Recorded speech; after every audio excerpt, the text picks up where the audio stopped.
ॐ अज्ञानतिमिरान्धस्य ज्ञानाञ्जनशलाकया चक्षुरुन्मिलितं येन तस्मै श्री गुरवे नमः। नमो विष्णुपादाय कृष्णपृष्ठाय भूतले श्रीमते भक्तिवेदान्त स्वामिन् इति नामिने। नमस्ते सारस्वते देवे गौरवाणी प्रचारिणे निरविशेष शून्यवादी पाश्चात्य देश तारिणे वाञ्छाकल्पतरुभ्यश्च कृपा सिन्धुभयेव च पतितानां पावनेभ्यो वैष्णवेभ्यो नमो नमः। जय श्री कृष्ण चैतन्य प्रभु नित्यानंद श्री अद्वैत गदाधर शिवासादि गौर भक्त वृंद। हरे कृष्णा कृष्ण कृष्ण हरे हरे, हरे राम राम राम हरे हरे। हरे कृष्णा, आपका स्वागत है आज के सत्र में। तो कल एक्चुअली हम लोग चर्चा कर रहे थे श्रीमद् भागवतम के 11वें स्कंद के 7वें अध्याय के। हम लोग ने चर्चा किया था 40th श्लोक है ना। कल ही हम चर्चा कर रहे थे, लेकिन समाओ मैं इस श्लोक को बहुत अच्छे तरीके से एक्सप्लेन नहीं कर पाया, तो मैं सोच रहा हूँ इसको और इसके नेक्स्ट श्लोक को हम रिपीट करेंगे। तो आप सभी को याद होगा कॉन्टेक्स्ट क्या चल रहा है। हम लोग चर्चा कर रहे हैं कि ययाति महाराज के पुत्र यदु महाराज, उनकी मुलाकात होती है एक अवधूत से, जिसको हमारे आचार्य बताते हैं कि वे दत्तात्रेय थे। और उस अवधूत को वो देखते हैं, अवधूत से बोलते हैं कि आप आत्म साक्षात्कार को प्राप्त हुए ऐसा प्रतीत होता है, आपके अंदर आध्यात्मिक ज्ञान है। तो आप कृपया करके मुझे बताइए कि आप तो काम धंधा तो कुछ करते नहीं है, पढ़े रहते हैं, लेकिन आपकी स्टोरी क्या है, आपको इतना आध्यात्मिक ज्ञान कैसे प्राप्त हुआ है। आपके कार्यकलाप से पता चल रहा है कि आप सेल्फ सेटिस्फाइड हैं। मैं एक राजा होकर के भी अपने अंदर इतनी संतुष्टि का अनुभव नहीं करता, अंदर मेरे अंदर कुछ ना कुछ द्वंद्व चलता रहता है। लेकिन आप तो कोई राजा नहीं है और आराम से पड़े हुए हैं, फिर भी आप संतुष्ट हैं। तो क्या कारण है। तब अवधूत बताते हैं कि मैंने 24 गुरुओं की शरण ली है और उनसे मैंने बहुत कुछ सीखा है, जिसको मैं अपने जीवन में अप्लाई करता हूँ और खुश रहता हूँ। तो उन्होंने फिर 24 गुरुओं की लिस्ट दी, जिसमें से पहले गुरु थी धरती। धरती का ही मैनिफेस्टेशन होता है पहाड़ और पेड़। और धरती से उनने सहनशीलता की शिक्षा ली, हर परिस्थिति को कैसे सहन किया जाए। तो इस विषय पे हम पहले चर्चा कर चुके हैं। आज हम चर्चा करने वाले हैं कि अवधूत ने वायु से क्या शिक्षा ली, है ना। तो 2 श्लोकों में वायु से शिक्षा जो है बताई गई है। तो पहला श्लोक इस प्रकार से है। विषयेष्व आविशान योगी नाना धर्मेषु सर्वतः गुण दोष व्यापते आत्मा न विसज्जेत वायुवत, न विसज्जेत वायुवत। बोल रहे हैं बहुत अच्छा इसका इसका मीनिंग बताया जा रहा है कि even a transcendentalist surrounded by innumerable material objects, है ना, इन्यूमरेबल मेटेरियल ऑब्जेक्ट्स। कोई अध्यात्मवादी है, कोई अध्यात्म के मार्ग में चल रहा है, और वो घिरा हुआ है किससे, मेटेरियल ऑब्जेक्ट से, है ना। Which possess good and bad qualities. निश्चित रूप से अगर भौतिक पदार्थ है तो भौतिक व्यवस्था है तो उसमें कुछ अच्छा होगा कुछ बुरा होगा, है ना। कुछ अच्छे गुण होंगे कुछ बुरे गुण होंगे।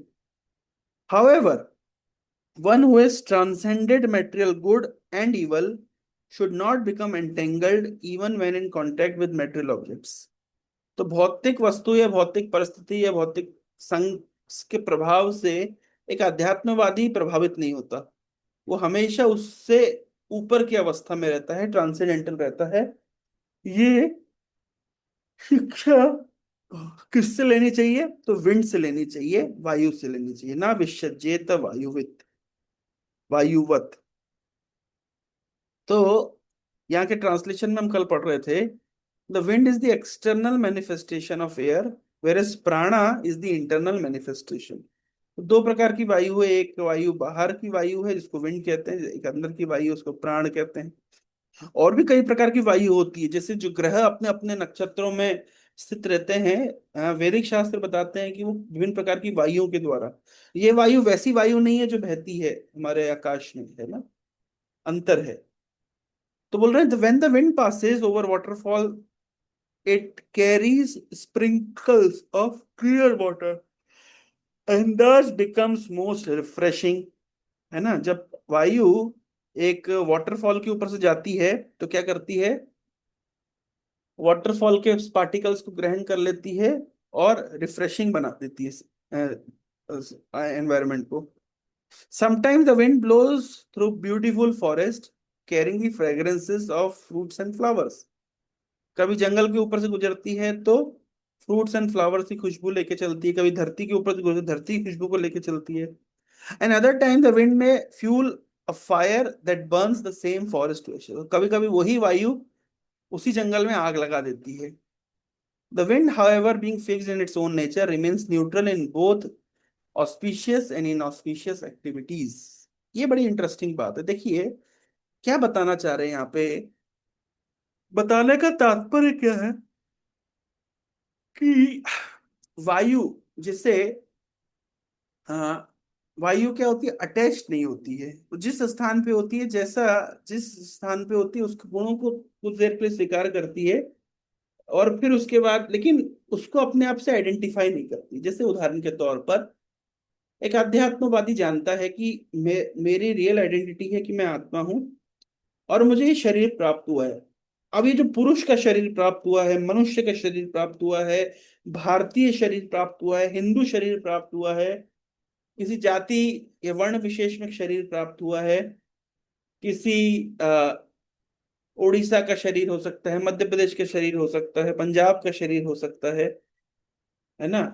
तो ये सब क्या है, यद्यपि ये सारी आइडेंटिटीज शरीर की है ना, जो अध्यात्मवादी व्यक्ति होते हैं वो जानता है कि ये टेम्पररी, जैसे ये मेरी रियल आइडेंटिटी नहीं है। और अध्यात्मवादी व्यक्ति हमेशा अपनी रियल आइडेंटिटी के ऊपर मेडिटेट करता है।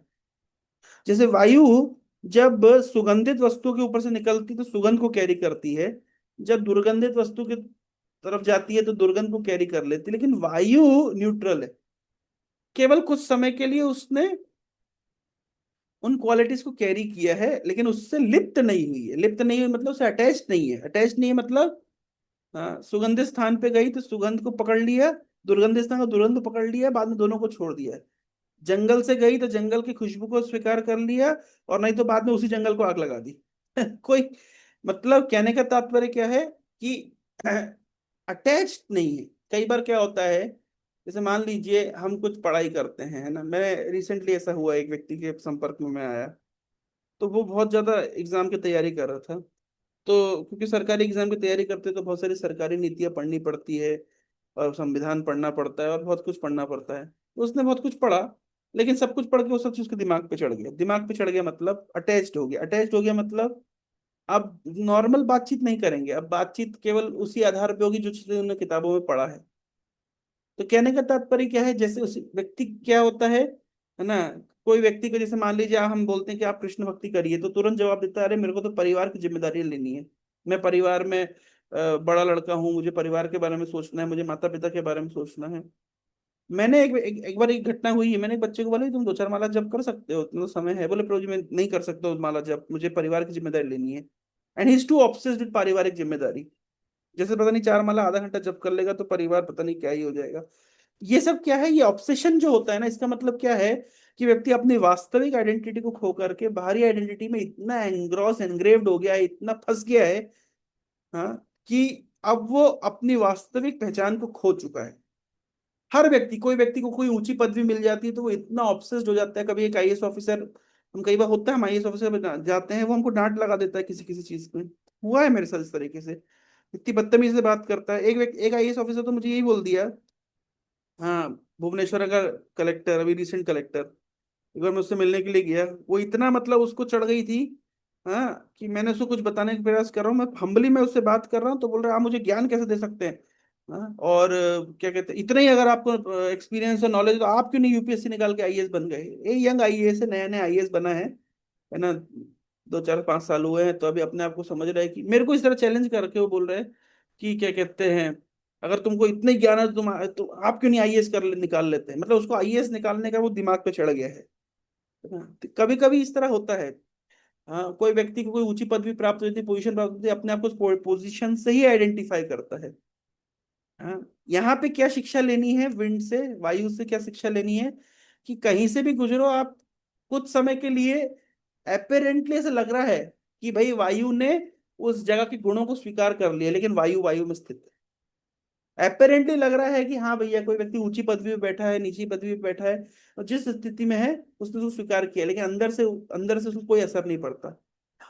ऐसे होते थे पहले के राजा महाराजा। हाँ, कि उनको कोई असर नहीं पड़ता था, वो राज ऋषि होते थे। ऋषि मतलब जब भी वो राजा की कुर्सी पे बैठे रहते थे, लेकिन हृदय से उनके अंदर एक साधुता थी, हृदय से उनका भाव था कि मैं तो कृष्ण का दास ही हूँ। जो मेरी वास्तविक पहचान है कि मैं शरीर नहीं, मैं आत्मा हूँ। और ये आत्मा को विभिन्न प्रकार की सिचुएशन में कर्मानुसार डाल दिया जाता है, इच्छा अनुसार डाल दिया जाता है। पर ये हमारी वास्तविक पहचान नहीं है। आज मैं राजा हूँ, कल को मैं रंक बन सकता हूँ। आज मैं पारिवारिक व्यक्ति हूँ, कल मैं वैरागी बन सकता हूँ। आज मैं भारत में मैंने जन्म, जैसे उड़ीसा में हम देखते हैं जगन्नाथ कल्चर को लेकर इतना झिकझिक चल रहा है ना, हर समय हम उड़िया हैं, हम उड़िया हैं, हमारे जगन्नाथ है, हमारे जगन्नाथ है। जो इतनी बातें कर रहे हैं, कल को नॉर्थ कोरिया में जन्म लेंगे, फिर क्या होगा? तो ये जो एक्सटर्नल आइडेंटिफिकेशन को ही सत्य मान लेना, ये और उससे अटैच्ड हो जाना, उससे ऑब्सेस्ड हो जाना, ये पागलपन कहलाता है। इसको कहते हैं घोस्ट हॉन्टेड। ऐसा लिखा गया है वैष्णव गीतों में कि हर व्यक्ति संसार में जैसे हॉन्ट होता है ना, माया उसको हॉन्ट कर लेती है ना, जैसे घोस्ट हॉन्टेड हो जाता है। तो अगर भूत चढ़ जाता है किसी के ऊपर, तो फिर वो उसकी अपनी आइडेंटिटी कुछ नहीं रहती है। जैसा भूत बुलवाएगा उससे वो वैसा बोलेगा। तो आदमी को क्या है, अपनी आइडेंटिटी कुछ नहीं है। वो जिस पदवी पे बैठ गया है वो वहां की भाषा बोलेगा। वो जिस परिस्थिति में पैदा हो गया है वो वहां की भाषा बोलेगा। वो जिस स्थिति में है वो वहीं की भाषा बोलेगा। वो अपनी आइडेंटिटी को जानता ही नहीं है कि मैं शरीर से भिन्न एक आत्मा हूँ। और शरीरों में तो भिन्न विभिन्न प्रकार के जो है वो ट्रांजिशन होते ही रहते हैं। तो ये चीज हमें वायु से सीखनी चाहिए कि वायु यद्यपि जब सुगंधित स्थान से जाती है तो सुगंध को कैरी करती है, दुर्गंध स्थान से जाती है दुर्गंध को कैरी करती है, लेकिन वायु से अटैच नहीं है। वायु मतलब ने अपनी अपनी वास्तविक पहचान को कभी छोड़ा नहीं है। हाँ, लेकिन जिम्मेदारियों का निर्वहन, भाई मैं अगर एक एक पिता हूँ, एक पुत्र हूँ, एक भाई हूँ, एक पति हूँ, या मेरे किसी देश में मेरा जन्म हुआ है, किसी परिवार में, किसी परिस्थिति में, किसी समाज में मेरा जन्म हुआ है, तो वहां की जिम्मेदारियों का निर्वहन करना मेरा उद्देश्य है। लेकिन वहां से अपने आप को आइडेंटिफाई आइडेंटिफाई करना और वहां से अपने आप को ऑब्सेस करा लेना, ये गलत है। अपनी जिम्मेदारियों का निर्वहन करना एक अलग बात है, और उस आइडेंटिटी से अपने आप को ऑब्सेस कर लेना। एज एन आईएएस ऑफिसर मेरी जिम्मेदारियां हैं कुछ, तो ये एक अलग बात है। लेकिन अब मैं आईएएस ऑफिसर नहीं, तुम आईएएस ऑफिसर नहीं हो। तुम एक आत्मा हो, और तुम्हारे पास एक शरीर है और एक दिन ये आईएएस वाला शरीर छूट जाएगा। एक दिन आईएएस वाली कुर्सी छूट जाएगी, एक दिन राजा वाला परिस्थिति आपकी खत्म हो जाएगी। ये जो ऑब्सेशन है, ये जो पागलपन लोगों को चढ़ जाता है, ये पागलपन खतरनाक है। और आत्मा से हमको ये पागलपन छोड़ना सीखना चाहिए। हाँ। जैसे भक्ति के लिए क्या बताया जाता है, सर्व उपाधिर विरिन मुक्तम तत्पर्त्वेन निर्मलम। सारी उपाधियों से मुक्त होकर के, ये जो एक्सटर्नल उपाधियां ही है हमारे ऊपर, अब हमने अलग अलग आइडेंटिटी, इसी तरीके से उपाधि हो सकती है कि मैं ब्रह्मचारी हूँ, मैं एक सन्यासी हूँ, मैं इस्कॉन डिवोटी हूँ, ये भी एक उपाधि है। ये कई प्रकार की उपाधियां हम अपने ऊपर चढ़ा लेते हैं, है ना, और उन उपाधियों के हिसाब से फिर हम लोग एक्ट करते हैं। हाँ, जिस उपाधि में हम हैं उसकी जिम्मेदारियों को निर्वहन करने का अलग बात है, लेकिन उससे ऑब्सेस हो जाने एक अलग चीज है। Similarly within this material world we inevitably face both pleasing and distinguish situation. कभी कभी लोग अपनी परिस्थिति से अपने आप को आइडेंटिफाई करते हैं, मैं बहुत दुखी हूँ, मैं बहुत सुखी हूँ। ये भी है ना, ये जो आइडेंटिफाई करना दुख और सुख से, ये भी एक प्रकार का क्या है, ऑब्सेशन है। हाँ, क्योंकि भौतिक जगत में तो हम सभी प्रकार की परिस्थितियों को फेस करते हैं। If however we remain fix in Krishna consciousness, we will not be disturb by the inauspicious nor will become attached to the materially auspicious. लेकिन अगर हम अपने आप को कृष्ण भावना भावित रखते हैं, जो कि हमारी वास्तविक परिस्थिति है, तब क्या होगा, हम मेटेरियली ऑस्पिशियस और इनऑस्पिशियस, हम इनऑस्पिशियस चीजों के प्रति से डिस्टर्ब नहीं होंगे और ऑस्पिशियस स्थितियों से क्या कहते हैं, अटैच नहीं होंगे। ये अटैचमेंट के विषय में बताया जाता है हमें संसार में कैसे रहना चाहिए। जैसे मान लीजिए जो लोग कटहल, क्या बोलते हैं कटहल को, कटहल पणस, पणस जब कटहल काटा जाता है तो हाथ में तेल लगा लिया जाता है, चाकू में तेल लगा लिया जाता है कि ताकि जो पणस है वो चिपके नहीं, उसका दूध चिपके नहीं। इसी प्रकार से हमको संसार में कैसे रहना चाहिए कि हम संसार में रहे लेकिन संसार से चिपके नहीं, है ना। जैसे वायु क्या होती है, वो जिस भी स्थान में जाती है उसकी क्वालिटी जो कैरी कर लेती है, उसको चिपक नहीं जाती है। और क्या प्रमाण है कि वायु चिपकी नहीं है, क्योंकि जैसे ही दूसरे स्थान पे जाती है दूसरे प्रकार की स्मेल को कैरी कर लेती है, दूसरे प्रकार के ओडर को या एरोमा को कैरी कर लेती है। इसका मतलब है कि वो चिपकी नहीं है। तो हमको भी संसार में रहना चाहिए लेकिन संसार से चिपकना नहीं चाहिए, है ना। तेल लगा के रहना चाहिए। और क्या तेल लगा के रहना चाहिए, आध्यात्मिक ज्ञान का तेल लगा के रहना चाहिए। जैसे हम चाकू में तेल लगाते हैं और पनस काटते हैं, वैसे ही हमारी चेतना के ऊपर हमें आध्यात्मिक ज्ञान का तेल लगा के रखना चाहिए। और तब हमको संसार में चलना चाहिए, ताकि हम संसार के किसी भी परिस्थिति से अपने आप को आइडेंटिफाई ना कर पाए, चाहे वो सुख हो चाहे वो दुख हो। दुख क्या करता है, हमें डिस्टर्ब करता है, और सुख हमें अटैच करता है। ये दोनों ही चीजें खतरनाक है। In course of his spiritual duties, a devotee sometimes finds himself chanting Hare Krishna in a beautiful country atmosphere, and sometimes he finds himself doing the same thing in Holy city.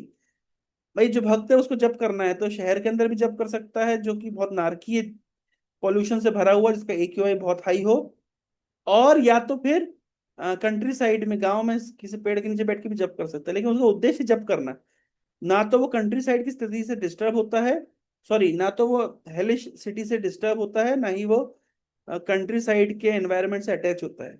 In both cases the devotee fix his mind upon Lord Krishna and experience transcendental bliss. तो क्या होता है कि इन बाहर की परिस्थितियों से अपने माइंड को खींच करके भगवान को में लगाना, ये ही हमारा वास्तविक स्वरूप है।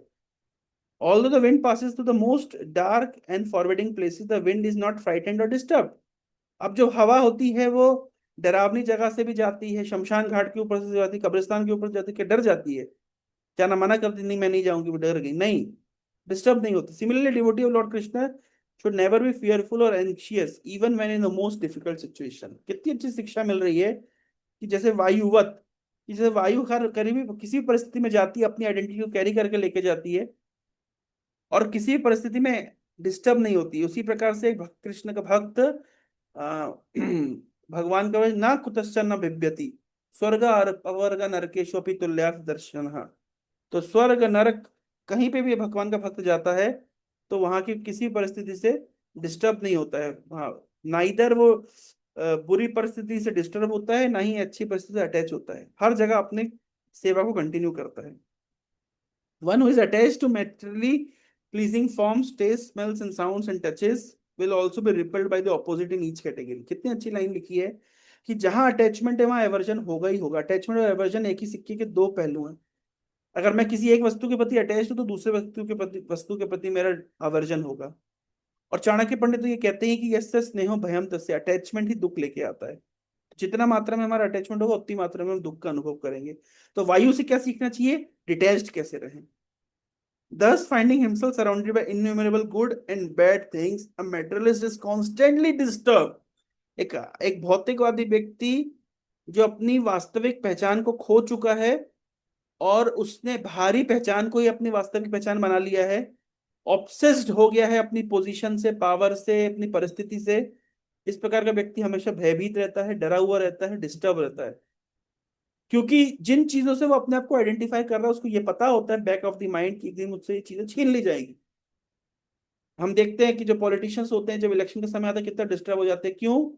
क्योंकि उन्हें पता होता है कि हमने 5 साल सत्ता में राज किया, हो सकता है कि इस कुर्सी हमें वापस ना मिले। तो डिस्टर्ब हो जाता है, मेटेरियलिस्टिक व्यक्ति डिस्टर्ब हो जाता है। लेकिन जो आत्म साक्षात्कार को प्राप्त किया है या आत्म साक्षात्कार के मार्ग में चलते हैं, वो ट्रेन करते हैं अपने माइंड को इस तरीके से कि चाणक्य पंडित कहते हैं स्मरा नित्यम अनित्यतम, अनित्य वस्तु का नित्य स्मरण करना चाहिए, हमेशा मेडिटेट करना चाहिए, क्या नित्य वस्तु क्या अनित्य वस्तु है, किन चीजों से अटैच होना चाहिए और किन चीजों से डिटैच होना चाहिए। जो नित्य वस्तु उनसे अटैच होना चाहिए, जो अनित्य वस्तुओं से डिटैच होना चाहिए। इस तरह से अपने मन को हमको ट्रेन करने की आवश्यकता है, बारंबार बारंबार realignment, refocus, retrain. When the wind blows in many directions at once, the atmosphere becomes agitated. Similarly, the mind is constantly attracted and repelled by material objects. There will be such mental disturbance, and it will be impossible to think of the absolute truth. एक और अच्छी बात यहाँ पे बोल रहे हैं तात्पर्य में, कि जब हवा कई दिशाओं में बहती है तो क्या होता है, एटमॉस्फेयर एजिटेट होता है ना। उसी प्रकार से जब मन होता है जो कई दिशाओं में बहता है, बहुशाखा अनंत बुद्धि अव्यवसायी नाम, तो बहुत शाखा में विभक्त होता है मन, तो परम सत्य की चिंता करना, चिंतन करना संभव नहीं होता है। जीवन के लक्ष्य के ऊपर चिंतन करना संभव नहीं होता जब बहुत सारे गोल स्टेटमेंट दिमाग में चलते हैं, बहुत सारे एम्बिशंस दिमाग में चलते हैं, बहुत सारे डिस्ट्रैक्शंस दिमाग में चलते हैं। ऐसे एम्बिशंस, ऐसे डिस्ट्रैक्शन, ऐसे गोल्स जो हमारे परम गोल, हाँ, जो एब्सोल्यूट ट्रुथ का साक्षात्कार करना, मनुष्य जीवन का जो उद्देश्य है, उससे अगर अलाइनमेंट नहीं है तो इस प्रकार के गोल्स केवल डिस्ट्रैक्ट करते हैं माइंड को, और व्यक्ति कुछ भी अचीव नहीं कर पाता tangible. Therefore, one should learn from the blowing wind the art of moving throughout the material world without attachment. तो वायु से क्या सीखना चाहिए, कैसे मूव करें लेकिन अटैच ना हो। पार्थिवेश्व इह देहेषु प्रविष्टस्तद्गुणाश्रयः गुणैर्न युञ्जते योगी गंधर्वायुरिवात्मदृक्। अब देखिए, वहां पहले बताया गया कि बाहर की परिस्थिति से अटैच नहीं होना, और कैसे संभव है, जब तक व्यक्ति आत्म साक्षात्कार को प्राप्त नहीं करता है तब तक वो डिस्टर्ब रहेगा। आत्म साक्षात्कार को प्राप्त करना मतलब होता है अपनी वास्तविक स्थिति को पकड़ना, अपनी वास्तविक स्थिति, शरीर से भिन्न अपनी वास्तविक स्थिति आत्मा के रूप में अपने को जानना, और आत्मा का जो नित्य कर्तव्य, नित्य वृत्ति है कृष्ण की सेवा करना, भक्तिमय सेवा करना, उसमें लगना। ऐसे कहा जाता है कि जो कोई भी अध्यात्मवादी हो, जो भी कर्मी ज्ञानी, सभी दुख पाते हैं, केवल कृष्ण भक्त निष्काम अतएव शांत। कृष्ण भक्त निष्काम होता है, शांत होता है। क्यों निष्काम होता है? क्योंकि उसको बाहर से कुछ प्राप्त करना ही नहीं है, वो अपने आप पे संतुष्ट। अपने आप में संतुष्ट क्यों है? कि जब वो अपनी वास्तविक परिस्थिति को पहचान जाता है कि मैं शरीर से परे एक आत्मा हूँ और कृष्ण का अंश हूँ, कृष्ण का दास हूँ, तो मुझे बाहर से किसी भौतिक वस्तु से क्या प्राप्त, क्या चाहिए, क्या सरोकार है, तब वो डिस्टर्ब नहीं होता। लेकिन जो व्यक्ति केवल बाहरी चीजों के पीछे भागता रहता है, वो हमेशा डिस्टर्ब होता है, चाहे वो योगी हो, ज्ञानी हो, कर्मी हो, कोई भी क्यों ना हो। Although self-realized yog soul may live in various material bodies while in this world, experiencing their various qualities and functions, is never entangled. Just as the wind which carries various aroma does not actually mix with them. एक और अच्छा बात बोल रहे हैं कि आत्म साक्षात्कार का प्राप्त हुआ व्यक्ति किसी भी प्रकार के भौतिक शरीर में होता है, और भौतिक शरीर में है तो भौतिक शरीर से संबंधित सुख दुख, हानि लाभ, जय पराजय, रोग निरोग, सब उसको सहन करना पड़ता है, पर वो उनसे डिस्टर्ब नहीं होता है, जानते हुए कि वो इनसे भिन्न उसका स्वरूप आत्मा का है। ये जो मैं ये बात बोल रही बार बार, क्यों लोग डिस्टर्ब होते हैं, कैसे लोग डिस्टर्ब होते हैं? लोग पेट्रियोटिज्म के नाम में, हम देशभक्त हैं, ये एक प्रकार का डिस्ट्रैक्शन है, एक प्रकार का ऑब्सेशन है कि मैं भारतीय हूँ। इसी प्रकार से एक ऑब्सेशन है कि मैं हिंदू हूँ, गर्व से कहूँ हम हिंदू हैं। इसी प्रकार का ऑब्सेशन है कि हम ऊंची जाति के हैं, निचली जाति के। एक बार अष्टावक्र की स्टोरी आती है ना। अष्टावक्र ने, क्या कहते हैं, आ, जनक महाराज के, अष्टावक्र थे जो गए जनक महाराज के दरबार में। तो जब जनक महाराज के दरबार में गए, तो अष्टावक्र मतलब जो 8 स्थानों से मुड़े हुए हैं, झुके हुए हैं, मतलब बेंड है, तो उनको देख करके सब लोग हंसने लगे। तो जब सब लोग हंसने लगे तो अष्टावक्र भी उनको देख के हंसने लगे। तो लोग बड़े आश्चर्य हुए कि तुम क्यों हमको देख के हंस रहे हो? भाई, तुम्हारा शरीर हर जगह से तोड़ा मोड़ा है ना, और तुम हम पे क्यों हंस रहे हो? तो अष्टावक्र ने कहा कि देखो, मैं तो सोचा था कि जनक महाराज के दरबार में सब पंडित लोग आते हैं, लेकिन मैं तो यहाँ देख रहा हूँ सारे मूर्ख लोग को एक जमा हुए हैं। बोले, हम लोग को मूर्ख बोल रहे हो? बोले, हाँ, मूर्ख नहीं बोलूंगा तो क्या बोलूंगा। तुम मेरे बाहरी शरीर को देख करके हंस रहे हो, तुम मेरी वास्तविक परिस्थिति को जानते नहीं कि मैं शरीर से परे एक आत्मा हूँ। तो तुम काय के पंडित, अगर तुम आत्मा को ही नहीं समझ सकते तो। मैं दिखाता हूँ, अगर वो, मैं just let me check it out, अगर वो मुझे नेट पे मिलेगा तो आप लोग को देखना चाहिए, है ना। अष्टावक्र, अष्टावक्र एंड जनक, इसका वीडियो अगर दिखे तो हम्म। एपिसोड।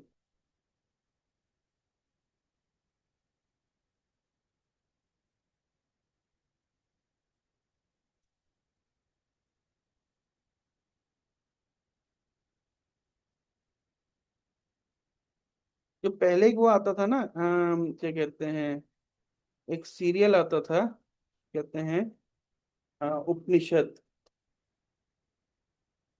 गंगा, इस दूरदर्शन में, यस ये वाला है ना। इसको आप देखेंगे अगर, है ना।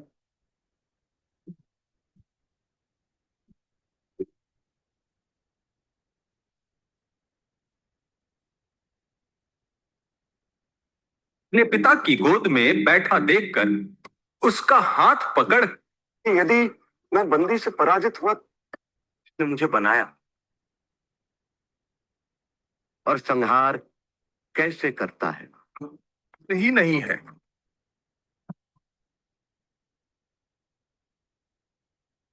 मैं जना नहीं है शायद।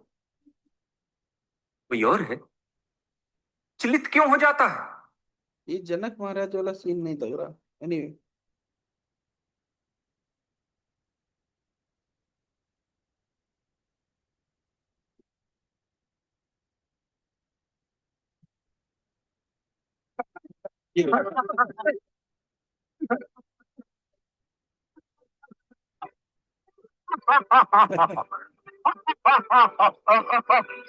ब्राह्मण देवता, आप सभा को देख क्यों हंस रहे हैं। महाराज, महाराज, मैं तो ये सोचकर यहाँ आया था कि जनक की सभा में आकर इन विद्वानों के बीच मैं आचार्य बंदी को शास्त्रार्थ के लिए चुनौती दूंगा, लेकिन यहाँ आकर मुझे लगा ये तो मूर्खों की सभा है। राजन, मैंने अपने हंसने का कारण तो बता दिया, अब आप अपने मूर्ख विद्वानों से पूछे कि वे किस पर हंसे। मुझ पर, गौतम कुम्हार पर, इसने मुझे बनाया।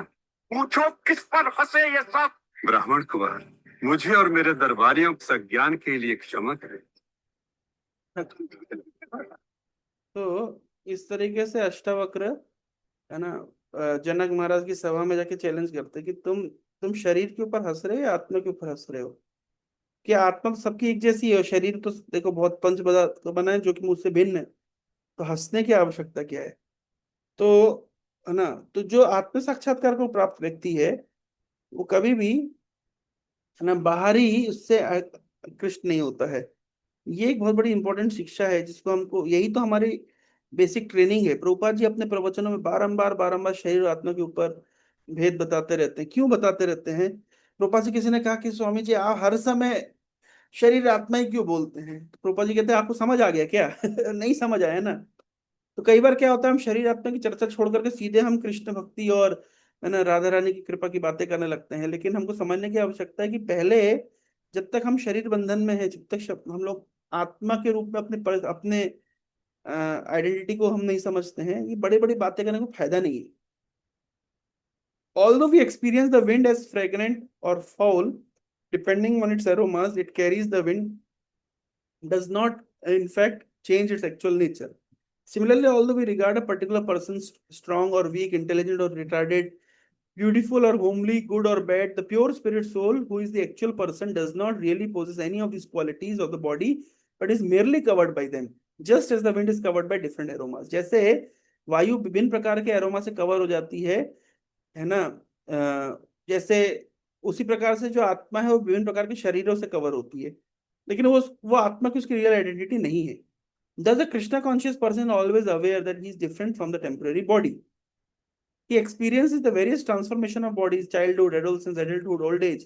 But although he experiences the pain, pleasure, qualities, and functions of the body, a Krishna conscious person never thinks that he is the body. And he's always understanding his eternal spirit soul, part and parcel of Lord Krishna, as stated in this world. Na yunjate yogi. He's not entangled. Na yujyate yogi. He's not entangled. फंसता नहीं है. The conclusion is that one should never consider Krishna conscious person in terms of bodily designation, but one should see him as eternal servitor of the Lord. एक और जगह पे कहा गया है, बहुत चैतन्य महाप्रभु का प्रसिद्ध श्लोक है ना, ना हम विप्रो,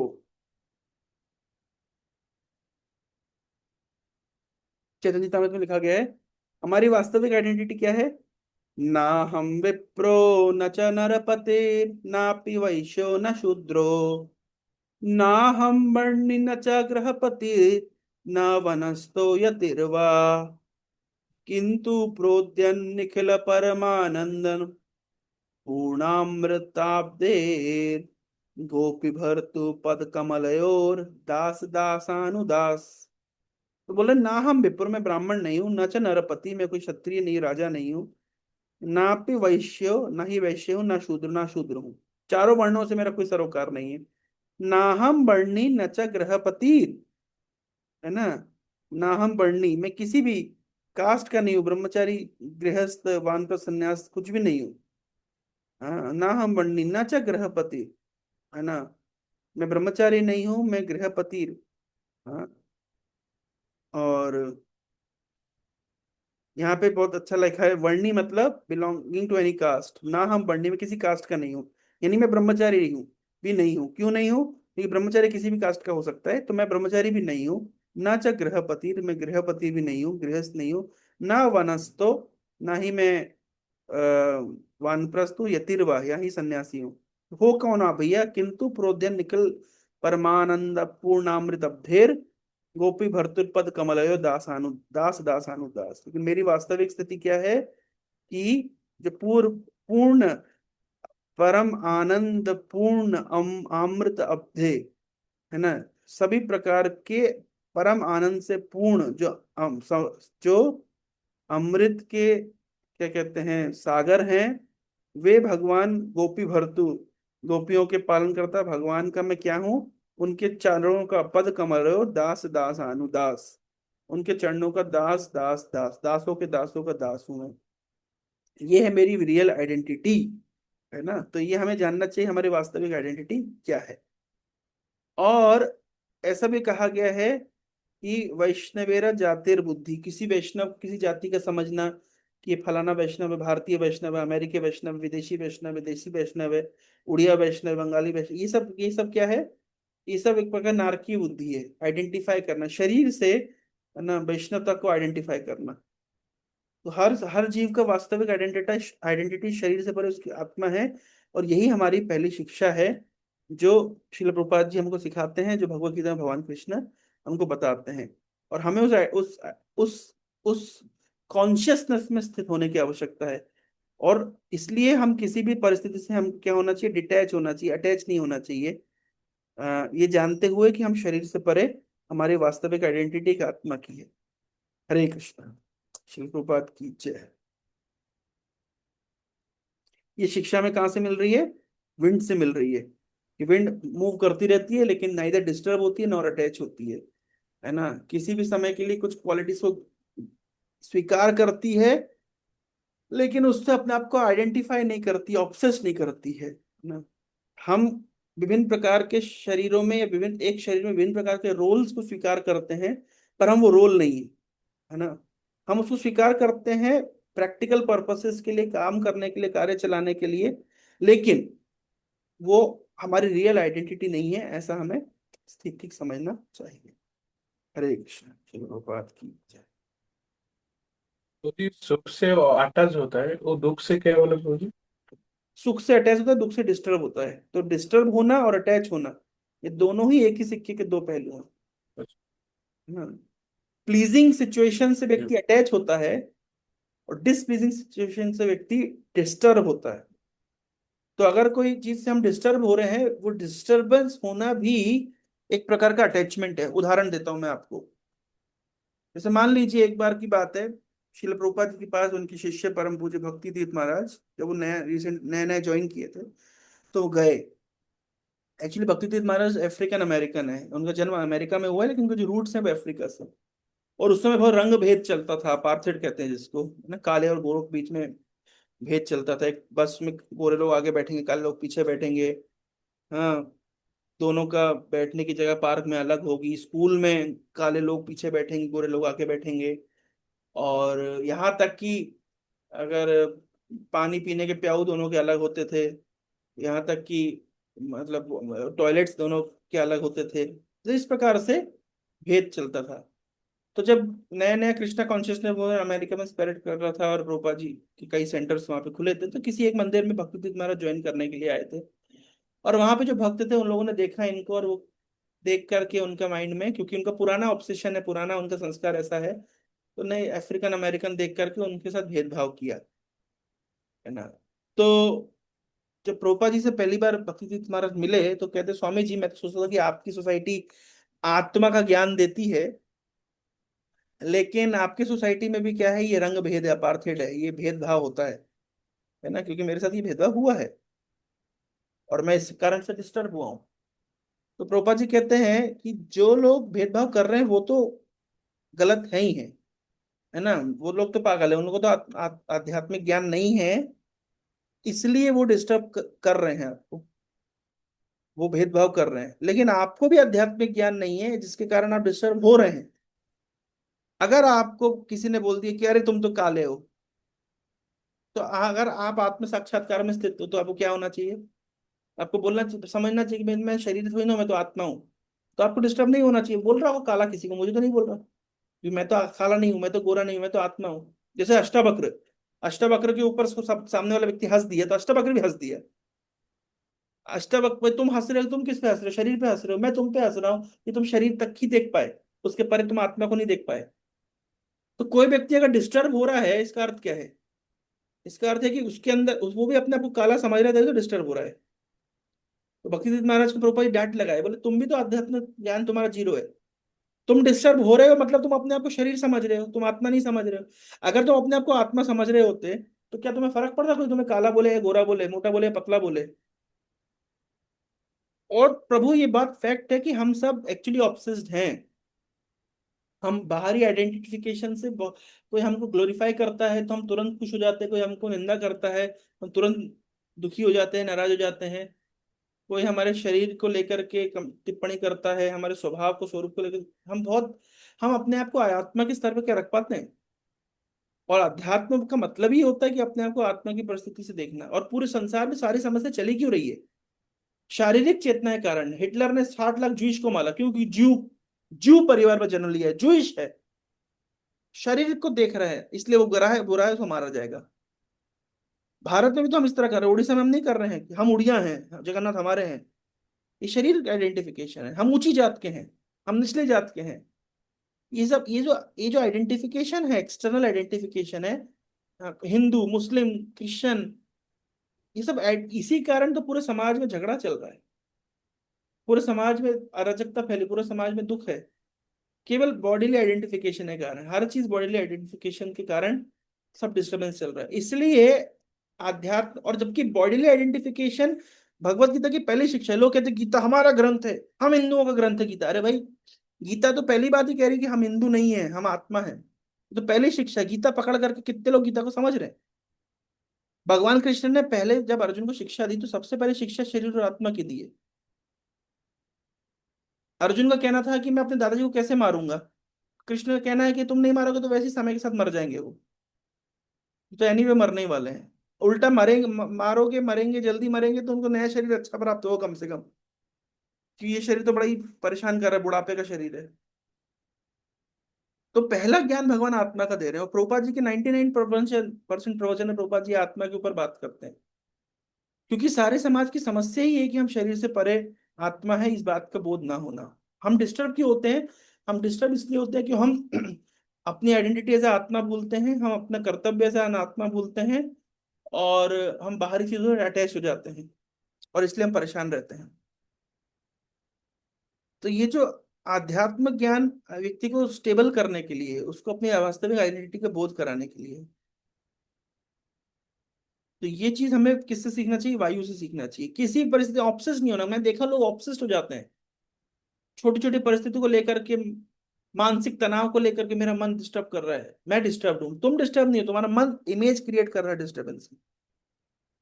मेरा शरीर डिस्टर्ब कर रहा है, मेरा मन डिस्टर्ब कर रहा है, नाइदर शरीर नॉर मन, कोई किसी को डिस्टर्ब नहीं कर सकता है, क्योंकि हम तो शरीर और परे आत्मा से परे हैं, शरीर और मन से परे आत्मा है।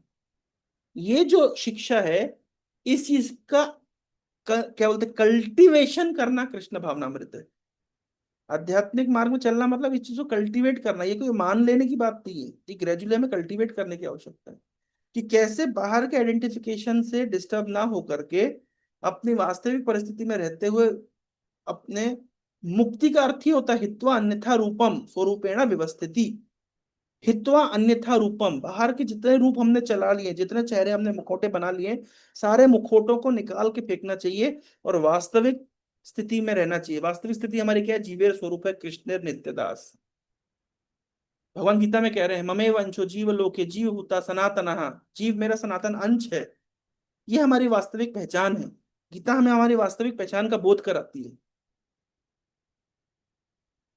तो ये चीज, बाकी जितने भी आइडेंटिफिकेशन है हमारे, ये सब एक्सटर्नल आइडेंटिफिकेशन है। मैं ये नहीं कह रहा हूं, देखिए उस श्लोक में लिखा गया है कि हवा जब सुगंधित स्थान से जाती है सुगंधि को कैरी करती है, दुर्गंध स्थान से दुर्गंध को कैरी करती है, हवा डिटैच रहती है। तो हम जिस समय में, जिस काल में, जिस परिस्थिति में, जैसे उदाहरण के तौर पे हम ऐसा करते भी हैं। मान लीजिए कोई व्यक्ति टाटा में नौकरी कर रहा है, भाई जब तक वो टाटा में नौकरी कर रहा है वो टाटा का आदमी है। फिर वो रिलायंस में चला गया तो रिलायंस का आदमी है, फिर वो अदानी में चला गया वो अदानी का आदमी है। तो हम कैसे, देखो इमीडिएटली क्या करते हैं हम, जब हम एक कंपनी चेंज करते हैं तो हमारा ऑब्सेशन नहीं रह जाता है कि हम, आप कोई साल मान लीजिए कोई 20 साल टाटा में काम कर लिया, फिर 21वें साल में उसने अदानी में ज्वाइन किया, फिर वो ये नहीं बोलता कि मैं टाटा हूँ, फिर वो अदानी अपने आप को अदानी से आइडेंटिफाई करने लगता है। तो हम तो प्रैक्टिकल सेंस में करते ही है ना। इसी जीवन में हम कितनी बार अपनी आइडेंटिटीज को बदलते हैं। किसी का गर्लफ्रेंड चेंज हो जाती है, ब्रेकअप हो जाता है, नई गर्लफ्रेंड आ जाती है, तो उसका आइडेंटिफिकेशन इमीडिएटली बदल जाता है ना। तो ये होता है कि नहीं होता है? इस संसार में हम देखते हैं आइडेंटिफिकेशन हम चेंज करते हैं, हम ऑब्सेस्ड नहीं होते हैं। तो फिर हम इस चीज के क्यों ऑब्सेस्ड हैं कि मैं ऊंची जात का हूँ, निचली जात का हूँ, मैं हिंदू हूँ? भाई किसी जॉब में 25 साल, 30 साल, 40 साल व्यक्ति रहता है तो उससे आइडेंटिफाई करता है, फिर एकदम निकल जाता है, रिटायर हो जाता है, सारा आइडेंटिफिकेशन खत्म हो जाते हैं। उसी तरीके उसका ही थोड़ा सा एक्सटेंडेड वर्जन है ये जीवन। कोई 70-80 साल जीता है, अपने आप को हिंदू हिंदू हिंदू बोलता रहता है, अपने आप को भारतीय भारतीय भारतीय बोलता रहता है। एक स्वप्न में और जागृत अवस्था में इतना अंतर है कि सपना रात भर में टूट जाता है, और ये जीवन रूपी सपना एक पूरे जीवन में टूटता है। पर दोनों है ही सपना, इस दोनों का ही हमारे रियल आइडेंटिफिकेशन से कोई लेना देना नहीं है। भागवतम में कई सेक्शन ऐसे हैं, चाहे आप रघुगण महाराज का सेक्शन देखिए जहाँ पे जड़ भरत उनको उपदेश कर रहे हैं, यहाँ तक कि हिरण्यकश्यपु अपने भाई हिरण्याक्ष की पत्नी और अपनी माँ दिति को आत्मा का ज्ञान समझा रहे हैं। हिरण्यकश्यपु जैसे राक्षस को भी, दैत्य को भी पता है कि हम शरीर से परे आत्मा है। भागवत में कितने से कितने सेक्शंस में शरीर और आत्मा की चर्चा हुई है, गीता में इसकी चर्चा हुई है। ये मूलभूत आधार है। और फिर उसके बाद में क्या कहते हैं, उद्धव गीता में तो हम ये देख ही रहे हैं, यदु महाराज के संवाद में अवधूत के साथ ये बारंबार आ रहा है। क्यों ये बार ये इंपॉर्टेंट क्यों है? ये ज्ञान क्या है? ये चिकनाई है, एक लगानी चाहिए, एक तरह का क्या बोलते हैं, वो जो होता है ना बियरिंग में डालते हैं, लुब्रिकेंट है। चाकू में वो लगाएंगे नहीं तो वो जाके पणस में चिपकेगा। अगर ये आध्यात्मिक ज्ञान का तेल नहीं लगाएंगे हम, तो क्या होगा? ये तो हम संसार से चिपक जाएंगे। बहुत लोग चिपके हुए हैं। कई बार हम जब लोगों को प्रचार करते हैं, अभी हमें देखा आईटीआर के कुछ बच्चे भक्ति में जुड़े हुए हैं, हॉस्टल से बहुत अटैच्ड हैं। उनको मैंने बोला ये तुम हॉस्टल छोड़ के अपने बेस में आके रहो। बोले प्रभु जी मेरे दोस्त 12वीं तक के तुम्हारे दोस्त कहाँ चले गए? अचानक से तुम्हारे फर्स्ट ईयर में नए दोस्त बन गए, ये 4 साल के बाद ये भी नहीं दिखाई देंगे। पर व्यक्ति ये भूल जाता है कि अरे भाई मैं 10वीं क्लास के दोस्तों को छोड़ दिया, 12वीं क्लास के दोस्तों को छोड़ दिया, मैं क्या कॉलेज के दोस्तों को थोड़ा सा साइड करके भक्ति नहीं कर सकता?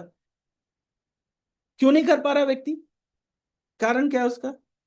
हाँ भाई, तुम इतने दिन, तुमने इतनी बार अपने दोस्तों को चेंज कर लिए, अपनी बार अपनी आइडेंटिफिकेशन चेंज कर लिए।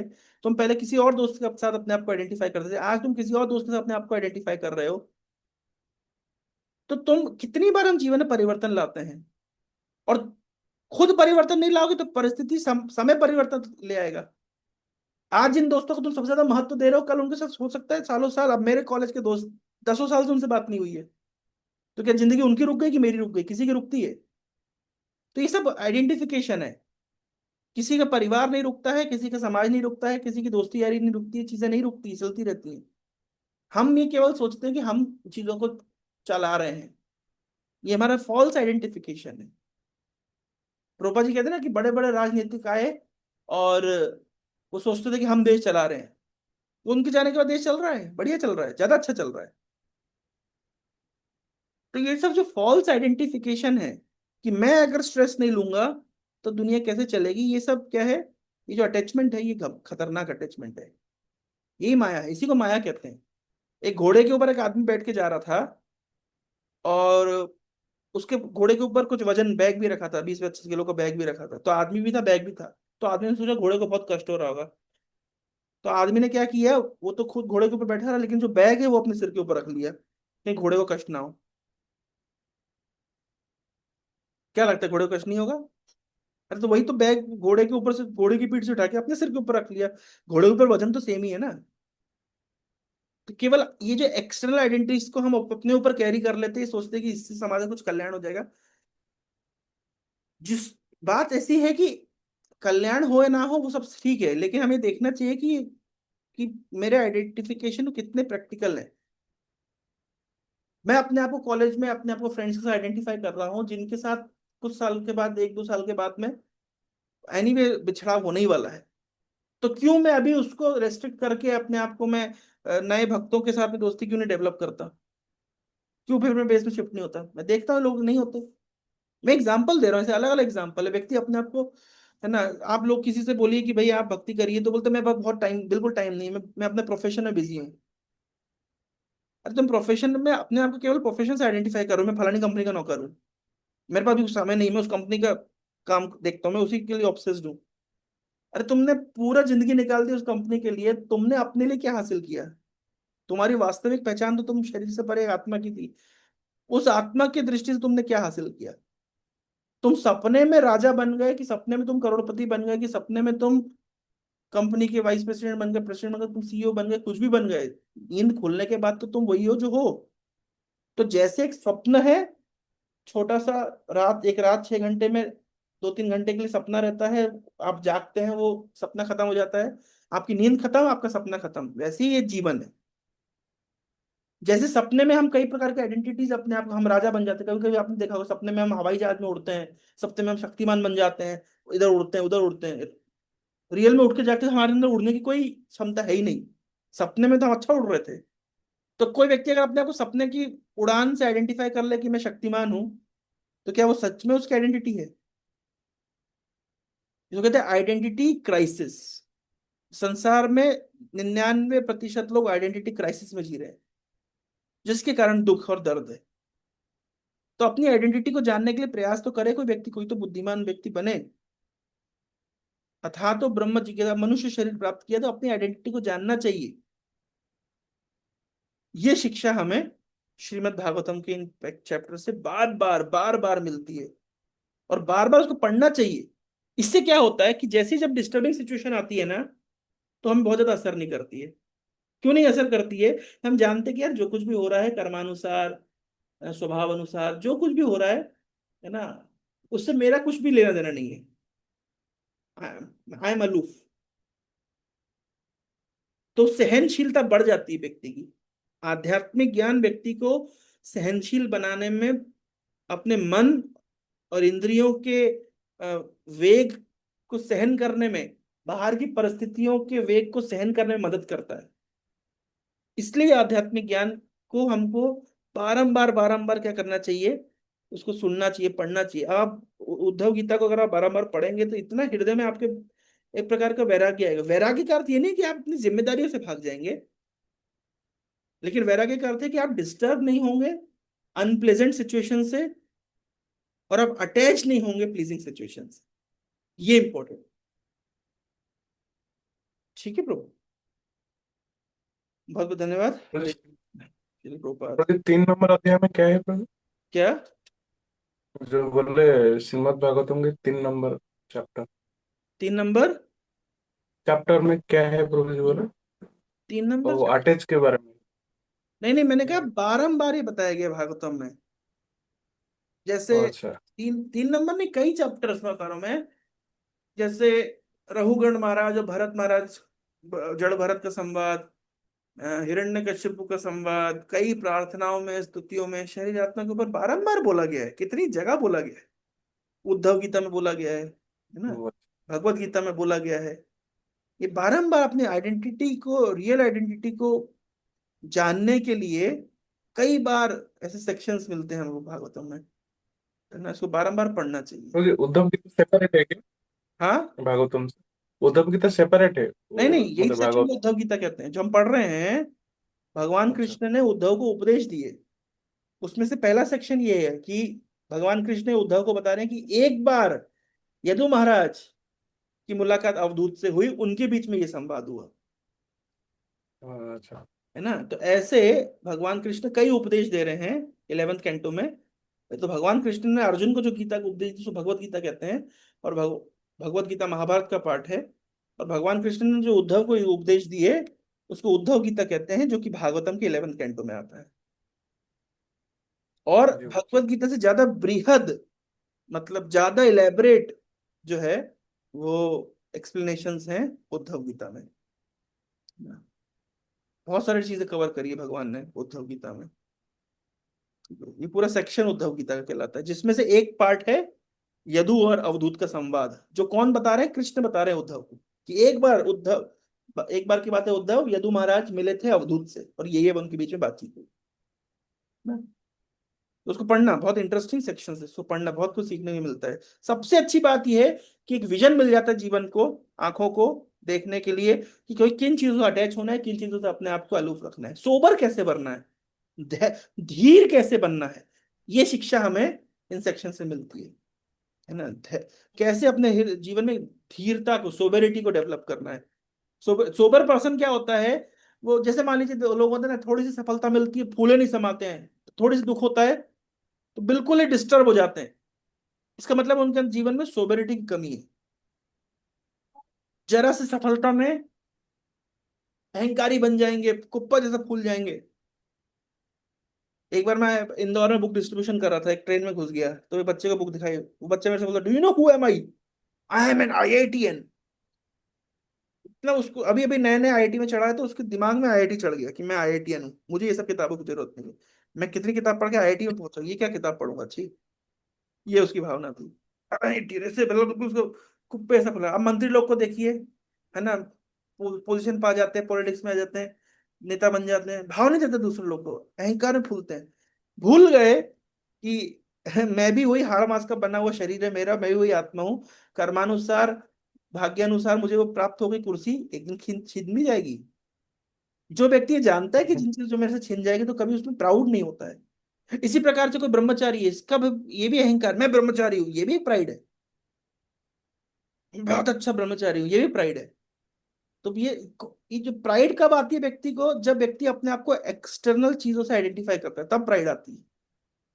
लेकिन जब वो जानता है कि क्या मैं ब्रह्मचारी, क्या गृहस्थ, भाई मेरे से अच्छा मैं ब्रह्मचारी होकर जितनी सेवा नहीं कर रहा, गृहस्थ होकर लोग अच्छी अच्छी भगवान की सेवा कर रहे हैं, तो इसमें घमंड होने की क्या आवश्यकता है? हालांकि इसका एक बैलेंस जरूरी है।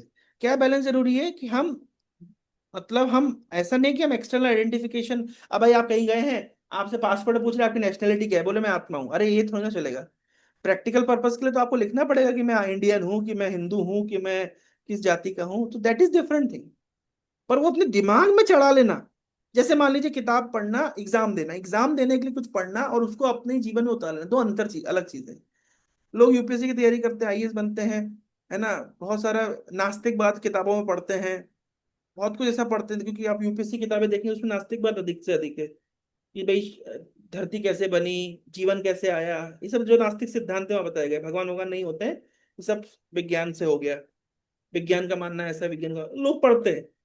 पढ़ना अच्छा है, एग्जाम देना अच्छा है, लेकिन उसको अपने ऊपर चढ़ा दिया उनने, नहीं भगवान नहीं होते हैं, क्यों नहीं होते? फलानी किताब में लिखा है। अरे भाई, फलानी किताब का क्या रेलेवेंस है? फलानी किताब का केवल रेलेवेंस उस एग्जाम को निकालने जितना है, दैट्स इट। उसको अपने दिमाग पे मत चढ़ाओ।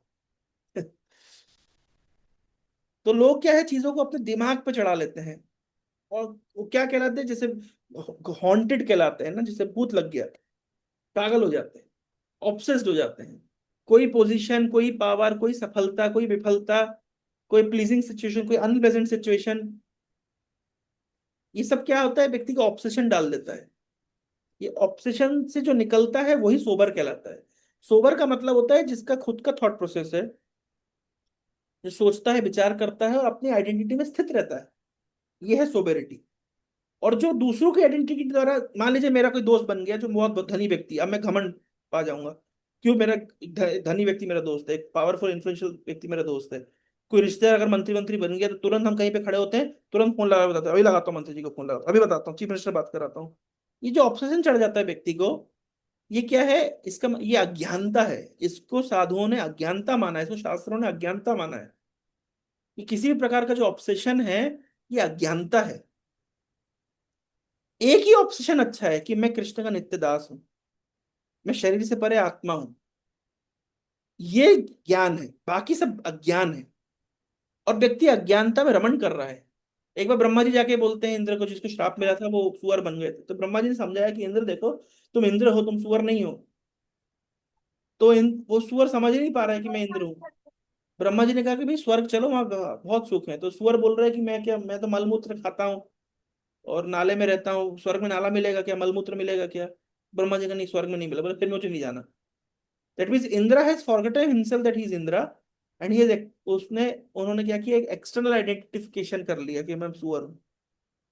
तो हम सब भी एक्सटर्नल आइडेंटिफिकेशन में, और जिस चीज के हम प्राइड ले रहे हैं, है ना, ये सब अज्ञानता है। प्राइड लेना अज्ञानता है। क्यों? अरे जो जो आइडेंटिफिकेशन मुझे आज प्राप्त हुआ है, कल मुझसे छिन जाएगा। आज जो कुछ भी प्रिविलेज मुझे मिले हैं वो कल मुझसे छीन सकते हैं। फिर आइडेंटिफाई क्या करना उससे अपने आप को, उससे अपने आप को एक क्या करना? ये शिक्षा हमें भागवतम के पहलों पन्नों में मिलती है। हरे कृष्णा। समय हो गया है। शिल प्रभुपाद की जय। जय